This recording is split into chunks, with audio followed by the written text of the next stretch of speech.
Welcome to the Elokus channel.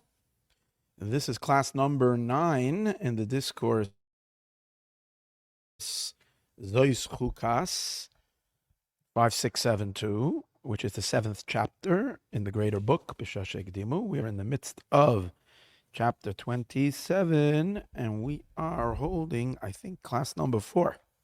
Yes, class number 4 in chapter 27. So in last class, we were discussing the relationship of the two dimensions, if you might call it, the two levels in the Or Ein Sof, and how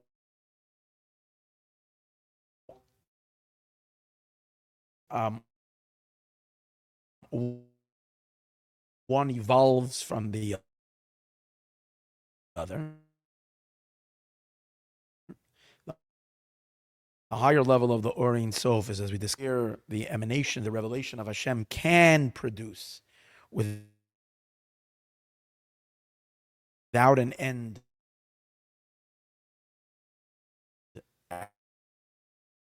attributes, and then a more narrower uh, um, dimension or aspect of the Or Ein Sof. So this is already the shirish, the root of the kav and of the or pnimi, of the internal light. And we compared it to tzitzis. They stem from the garment itself, and they're supposed to be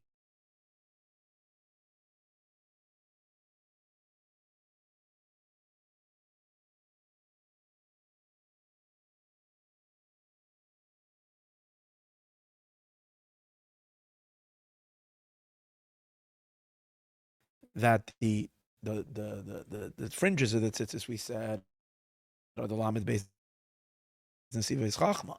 They are the third, which is indicating the orpnimi, the internal light, the beginning of the sphirot, the attributes.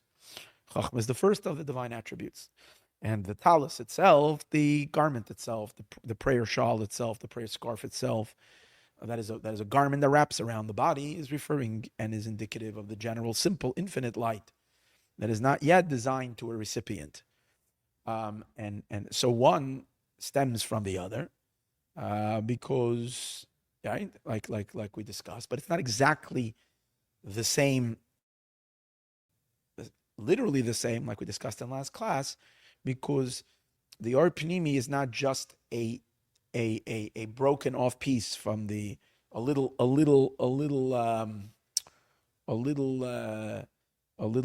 potential from the greater light, but the Or Pnimi has its own intention. It's from the very get go. God has two intentions, so to speak, in revealing Himself.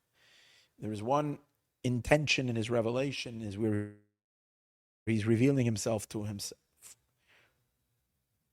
Himself, so to speak, not for anybody, Giloi la'atzmai, as it's called. And then there's no restraints and no restrictions on that revelation. So it's all about Him expressing Himself. And then the idea of the Esasfiras Agnuzais is that He's expressing Himself, but with the intention to express to someone. And therefore, it's its own thing. That's why the tzitzis is not literally a piece of the garment. It's not an extension of the garment, but it's tied on. And the idea of it being tied on is that the evolution of the revealed light that is evolving as it evolves, as it is born out of the more general revelation. In other words, the order, the way it works is that first there's Hashem is revealing Himself or expressing Himself, and then He expresses Himself to someone. So it has its own energy, its own idea, but it's first taken from the more general light. And as we were learning, and that's the concept of these two tzimtzumim. First, there is the general revelation of all the infinite light. Then within that infinity, he cordles off, so to speak, with further manifesting, so to speak, the will that's there to reveal this to somebody. And in that case, as we discussed earlier, he narrows the light down to something more specific. And because the light B, or Ein Sof B, is a derivative and comes from and extends from and is born out of Ein Sof A, for that reason, there is once a state where it is bihiskalalos. It's completely included in the higher Ein Sof. And for that reason, this is explaining the reason we need the first symptom, because it doesn't exist independently, that it should be present, that it should have a noticeable existence on its own. Now, in the last class, we were learning that he explains the concept of what it says that where the Eitz Chaim says that there is this level that's called the Bechina Achrayna Sheba Ein Sof, that the kav is drawn, the little ray of light is drawn. I think he says it regarding to that Mibchinas Achrayna, from the most latter element of the Ein Sof, which is something that he asks the question: what does it mean? B'chinas achrayna sheba Ein Sof. How can you speak about Ein Sof and mention a level that's called achrona sheba Ein Sof? If it's Ein Sof, it's Ein Sof. It doesn't have a beginning. It doesn't have an end. What do you mean achrona? It brings from the Likutei Torah, as we learned in last. This is all we began to explore this in the last class. He brings from the Likutei Torah, where he explains that we're emphasizing over here not the Ein Sof, but the Ein Sof. Since the Ein Sof is only a revelation, that's why, in general, we can say that the entire element of Ein Sof is considered Pchenas Achrona of the Ein Sof. Meaning the Ein Sof itself has no beginning and has no end. But the Ziv that's inside, the idea that the Ein Sof could reveal himself, that sometimes it's referred to, we say about God, it says many places that before he created the world, that he and his name were alone. So what's the name? It's explained in Chassidus. This is a concept. The name is his ability to relate, to present himself, to give himself expression, which is what a name is. A name is not needed for oneself. And Shmo HaGadol, his great name, is referring to his ability to just to emanate spheres ein kates without an end. But that too is considered acharona, because he doesn't have to him, revealing himself is absolutely meaningless. Why does he have to reveal himself? So that's why it's considered the most nether element of him, of the Ein Sof. However, we explained, and this is the last point, that the Alter Rebbe goes ahead and continues to explain, that when we say that the Ein Sof is the achrona, we don't mean, when we're saying achrona, we mean the very last level of the Ein Sof, which is called Malchus the Ein Sof. He says that's not the general Or. The general royal could also be considered acharona, because it's less in importance than the Ein Sof itself, than the essence of the Ein Sof. It's only a ray of the Ein Sof. But within the idea of a ray of the Ein Sof, the real Bechinas Achrona, the real latter element, is the second dimension in the Ein Sof. The Ein Sof, as it becomes already designed to be received by a recipient. That idea that he, as we discussed earlier, it's the will for worlds, or it's the estimation that he estimates within himself 10 spheres. Now that level is called the last level of the Ein Sof. Why is that the last level of the Ein Sof? So here's a little tricky. Where is God estimating? He's estimating, the estimation is taking place in his infinite capacity. It's the infinite being, while he's being infinite, is thinking about self-control, so to speak, and expressing himself in a limited manner as part of his infinite power. So this estimation is still taking place in the infinite light. But because the estimation is to estimate how he's going to emanate to the finite, so it's the most external level of the Or Ein Sof, because he's thinking about stepping out of Ein Sof into finitude. Once it's finite, it's finite. But we're not dealing yet with a finite light. We're dealing with we're dealing with Esa Spheros Hagnuzos, the 10 Spheros, as they are a plan within an infinite being. It's an infinite being planning a finite projection. The very plan for a finite projection is still infinite because it's taking place in an infinite being. But because he's planning finitude, it's the last state of Ein Sof. And what do we mean it's the last state? Let's take it a step further. Once this light goes out from being gnuzais, which means once he emanates, not he's planning in his infinity to emanate finitude, but he's actually emanating this a finite ability. That's already not Ein Sof anymore. Meaning to say, the light of the Kav, which is already the beginning of, because we're going to see in the next chapter, which is already the expression of Chachma and Bina. The Esa Spheros are already lining up one by one as one long line. Once they're emerging, that energy has already a definition, and it's not Ein Sof. To the full meanest. Obviously, many times we refer to the Kav also as Or Ein Sof, and even later elements than the Kav, even the Atik of Atzilus, the Atik Yomen of Atzilus, which is way later, we refer to as Ein Sof, but that's only relative. The real element of Ein Sof, when we're talking about before the Tzimtzum, ends the last state of the Ein Sof, the Malchut of the, what's Malchut? He's going to speak about it later. Malchus is always the ability to step to Malchus is called feet, he's going to say in a few moments. And a feet is what carry you to the next place, to another place. So on the one hand, your feet is not the other place. The feet is you, but it's carrying you to another place.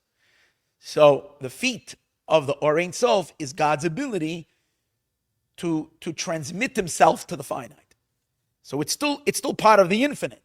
But because it's his ability to go to, just like the feet is the achroina, the pchina achroina of the person, the last element of a human being, so too the Esa Spheros Hagnuzos, that is a hashara, it's an estimation taking place within the infinite light, is already, it's still infinite, but it's infinite with a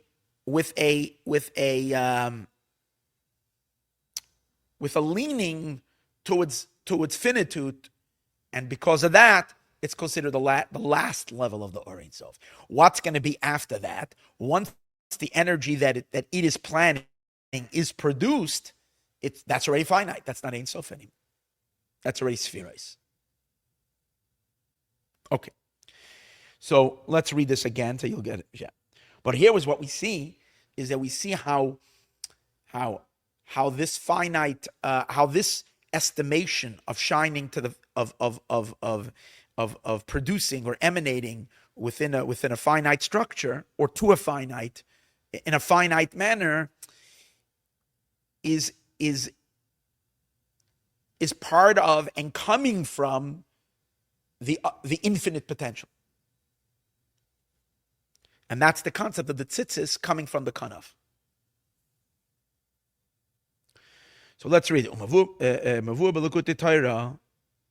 Let's go back a few lines. In the explanation of Shchairani, when we speak about it, he asked the question, how can you say the last level of the Or Ein Sof? If it's Or Ein Sof, then it's not the last. There's no beginning and no end. So he explains the B'chinas Or Ein Sof, the light of the Ein Sof, the Liyoisei B'chinas Or. Since it's light, V'ziv bilvad, and only a ray. Harei zeh b'chinas achrayna. Now this is considered the last. The sham. And it means further. So first he seems to say that in general the whole or ein sof, the fact that it's or is already considered achrona. Sham, and over there the mashakasa be'etz chayim. This that he says, there he continues, and he says the real achrona is mean. There's achrona and there's hayoser achrona. Hayoser achrona means the very last. The intention is not the general light. From the last level of the light, nimshach liyos atik. That is drawn to create an atik meaning a source that is removed. Atik for what? Atik for Adam Kadmon. Atik, the Atika Kadisha, the is for the Adam Kadmon. Why? Because, as we explained earlier, that the Esses Sfiros Hagnuzos are considered the Atik for Adam Kadmon. Because Atik has within itself two implications. The fact that it's the Atik for something means it's to whatever level it is. Atik is the ancient. It's we always say Atik is the pnimius of the keser, which it's the innermost of the crown, which the innermost of the crown is the innermost of the external, it's the innermost of the crown. That means the crown has an external, and the external of the crown is already the adjustment of energy to create that next world. Which means that the inner crown is also part of the crown. Which means that the crown sits on the head. Even the inner part of the crown sits on the head. It's just the upper part of the head, that the crown that's not touching the head. So with Adam Kadmon, so Atik is always yeah and no. So like this. The Atik of Adam Kadmon means that on the one hand, it's not part of the Adam Kadmon, which means it's not part of the structure. It's not part of primordial man, which is already considered a design. It's above design. Why? As we just explained. These Esses Sfiros Hagnuzos, these 10 hidden Sfiros, it's the estimation that's taking place in the pure infinite light. So it's purely infinite. So it's removed from the limitations. But on the other hand, it's the first planning meeting, it's the first planning board meeting for a world. Even though it's taking place in an infinite setting. So for that reason, and that's what he's pointing over here. This level, the Bechinas Achrayna of the Or Ein Sof, is the Esses Sfiros Hagnuzos, which is the Atik to the world. Yes, to the first world, to the world of Adam Kadmon. That this is the 10 hidden Sfiros. It's the integration of the source of the internal light. What's the Esses Sfiros Hagnuzos? It's the source for the Sfiros. It's the source for the Kav. It's the source for the Or Pnimi, for the internal light. But where is but it's still where Sheba Or Ein Sof. It's still inside the Or Ein Sof. It's still included in the Soivav Kalam. HaSoivav Kalam, that's in the Soivav Kalam, which means it's still in the range of the infinity. So this is the last level of the Or Ein Sof. The inyan is kalalos azois. What does this mean? This is kalalos, this integration. Humasha Or Ein Sof habligvul. The Or Ein Sof that's bligvul, that is infinite. Shiar ba'atzmai is estimating in himself hamshacha shebebchinas gavul. To estimate an energy, to kind of separate, to design, to designate, so to speak, within the infinite ability to express himself infinitely, so that he is now considering how he's going to emanate of his infinite potential a finite, an energy that is going to affect in a finite way. So it's not yet gavul, it's still believable. Perek. Look what we said earlier, chapter 16, Tsur, that there is a level called Tsur. So is the rock. Remember the flintstone. Shaboy Sharshe Havayas, within it is the root of all the Yud Kei Vav Keis, of all whatever will come out. Because the Yud Kei Vav Kei is already the spheres. The Yud is Chachma, the Hey is Bina. This is a rock that contains it all in it, but it's contained in it in a non-existent state. Here you don't have spheres. As a spheres, like are not spheres. It's the will in the Orein Sof to emanate spheres. The Asharazu, this estimation, this estimation is the final stage, the most, when I say final, it's the Orein Sof extending itself to the farthest away from being purely Orein Sof. It's still Orein Sof, but it's in its most external state, meaning because it's leaning to outside of Orein Sof, which would mean already finite. V'hainu, as he explains, the rising of the will, which is this estimation that's taking place in the Orein Sof Abligvul. This is the last level of the Orein Sof. V'yesh we can say, Mashal v'nimshal the Sifra Shal Beinaning Perek Nun Aleph. In Likutei Torah, when he's explaining this idea, he's referencing chapter 51 in Tanya. Where in chapter 51 in Tanya, the Alter Rebbe is giving an analogy for the Mamala Kalaman and the Soviet Kalaman lights. So the Alter Rebbe is talking about how the divine energy rests in the Beis Hamikdash. He's going through the whole system over there, and so he explains. He gives the analogy of the soul itself, and he says that the soul. We know that the main dwelling of a person's consciousness or the main seat of all human operation is in the brain. Everything is mainly in the brain. However, the Alter Rebbe says something very interesting. He says that we say that the brain is the first recipient of soul revelation, of soul energy, and then it becomes differentiated into all the particular organs and limbs. We should realize that that's on a secondary level of soul.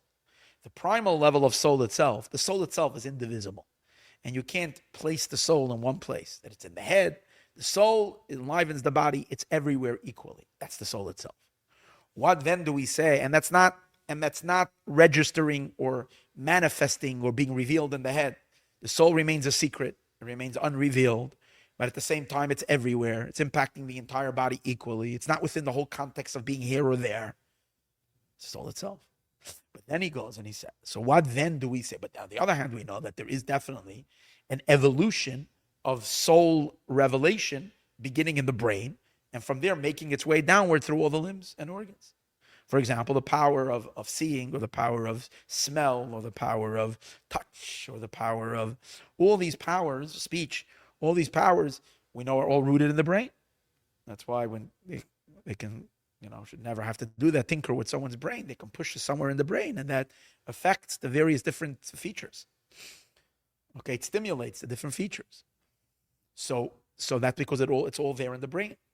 So how does it work? So the Alter Rebbe says like this. The soul there is a soul, and that's life itself, and that is indivisible. In addition to the soul contains within itself powers of the soul. What are the powers of the soul? Power to speak, power to see, power to hear, the power for intelligence, power for emotions, all the kochot hanefesh, the powers of the soul. Those kochos hanefesh, once they like we learned this all the way in the beginning of the B'Shas Shekdim over a year ago. Each one finds its particular keli, its particular vessel. So once they interact with their vessel, they're settled in the vessels. They're each one in their own space. But obviously, they're all emanating from the soul. That level of emanation comes in stages. First, there's a general emanation of all those kochos together, and it's like a package. It's the package of emanation of the kochos hanefesh, and that resides first in the brain, and from there, the brain unpacks it. That's what the brain does. The brain opens up all the files. The brain is that computing system that can open up the very general zip drive of all the powers and distributes it to all the various different organs and limbs. But that's not the soul itself. That's the package that the soul possesses of kochas hanefesh. Now, the Alter Rebbe says, if we trace this package of kochas hanefesh higher than the brain, meaning pre-interaction with the body, where are these kochos? These kochos are really in the soul itself. That means that the soul has within itself a power to see, power to smell, but when all these kochos are still in the soul, they're not there. It's utterly indivisible, unnoticeable. It's lost in the soul itself. Not like, oh, this part of the soul is where the sight is, and this part is no, it's one soul. And the soul is noise kochos. It has all the kochos in it. So again, once that power emanates, the revelation of the kochos hanefesh, and they go in the brain. In the brain is where you can already start seeing that it's a package, and you can even notice kochos. And then the brain, as we said earlier, becomes the seat, the highest organ, the highest power, the highest facilitator that can direct and influence all the parts, all the energies. But this very or klali, which contains all the kochos hanefesh, is first within the soul. So he says, well, this koach that's within the neshama, while it's in the soul, is what we are going to refer to as the koach ha'achrain of the neshama. Because when it's in, that's the malchus of the soul. Because the soul itself is utterly beyond all these kochos. What is the soul? We don't know. It's a living entity. It's beyond any description. Just like God, like a lot of times we say the soul is an example for God. It's beyond description. The kochos are very defined kochos, powers. But when these powers are still within the soul, they exist and they don't exist. That existence of the kochos in the soul, that's the koyach hayoser acharon, the Alter Rebbe is saying in Likutei Torah. He's deriving, he's connecting. He's saying that this that he's saying over here, that the Eser Spheres Agnuza is, it's like Hashem's kochos hanefesh.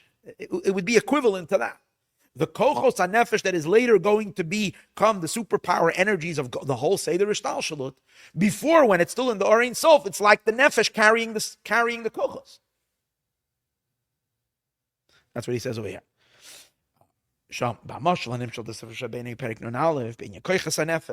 The powers of the soul. She'einon atzmos hanefesh. They're not the essence of the soul, Eller. Rather, taryag mine koichos v'chayos. We spoke about 10 powers, but there's really 613 powers. And different forms of energy, klulimba, are included in the soul. They're not the soul, but they're included in the soul.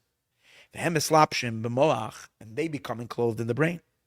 V'yedei hamoach, and they said, the general file of these taryag kochos hanefesh, they are transmitted to the brain.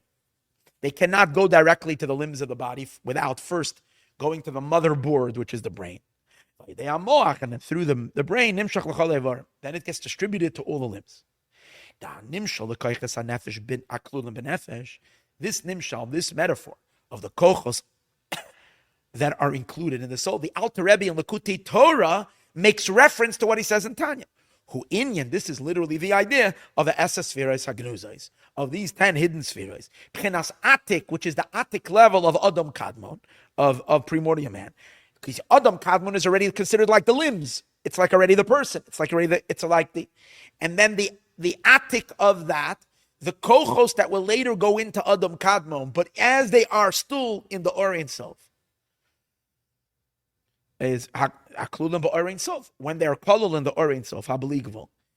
And just like when you're going to look at a nefesh, you're not going to see these kochos. They're completely invisible in the nefesh, undetectable in the nefesh. You know they're there. How do you know they're there? Because when a nefesh gets attached to a person, those kochos emanate and come forth. So the atik haklulim ba'orein sof habligvul that are included in the orein sof. The inyan eskalalus. What's this eskalalus? Who inyan hashara hanal. Is this estimation? See, by us, we're pre-programmed. It's not like our nefesh decides that it's going to have 10 kochos. We don't create our own kochos. That's already God creates a nefesh with kochas, which is Hashem creates us in the image of Himself. Oh, but in Himself, He designs that, and that's the hashara. That's this estimation. That's the alos haratzon. That's the rising of the will. And from this nimshach hakav, and from this potential that there is in the Or Ein Sof, in which he's estimating for 10 spheres, then the kav is drawn. Shem slabish. That kav already becomes enclosed. B'pchenas arich the klolos ha'olamais. In other words, from the level of atik of all the worlds. When it's the esespheres agnuzos, it's called atik. Atik meaning it's removed from the world. But once it emanates outwards and it goes into Adam Kadmon is called the arich of the world. What's arich? Arich is the external part of the keser. It includes all worlds, for sure. It's the keser. But it's already considered the beginning to a certain degree of the worlds. That's what we can call it already, Adam Kadmon. We don't call the esespheres agnuzos, we don't call it Adam. It's higher than being Adam because it's still embedded and one with it's not even embedded, it is the Or Ein Sof. But it's the Or Ein Sof considering that it's going to emanate an Adam. V'nimtza comes out, that these esespheres that are included in the Or Ein Sof, that's considered the latter element of the Or Ein Sof, similar to the nefesh. The kochos ha-nefesh is considered, even when they're in the soul, it's considered the last element of the soul itself. We can say malchus the Ein Sof b'chlal. In general, this is referred to as the malchus of the Ein Sof. V'hagam, and even though the Or Ein Sof habli gvul, that in the Or Ein Sof that is limitless, ein shayach esespheres. How can you call it malchus? It's Or Ein Sof. You can't call it, even though we're calling it esespheres agnuzos. In general, we're calling it 10 spheres that are hidden, because this level contains all 10. But specifically, we're referring to this entire dimension as the malchus of the Ein Sof. So he's asking, how can you refer to it as malchus if there's no esespheres there? Kiyam spheres ein kates. There's no 10 over there. On that level, what did we say? In the Or Ein Sof, it's spheres ein kates. So how do you get a malchus? Malchus you get if there's a specific set of spheres. So you start with chachma, you end with malchus. But in spheres ein kates, there's no malchus. So he explains. So in the idea is the name is Bar El Perek Tezayin. We said earlier in chapter 16, the spheres ein kates. What is the spheres ein kates? It's God's capacity to be able to reveal infinite, not and each sphere is believable. That means it's utterly pashut. It's God's ability to be utterly infinite. However,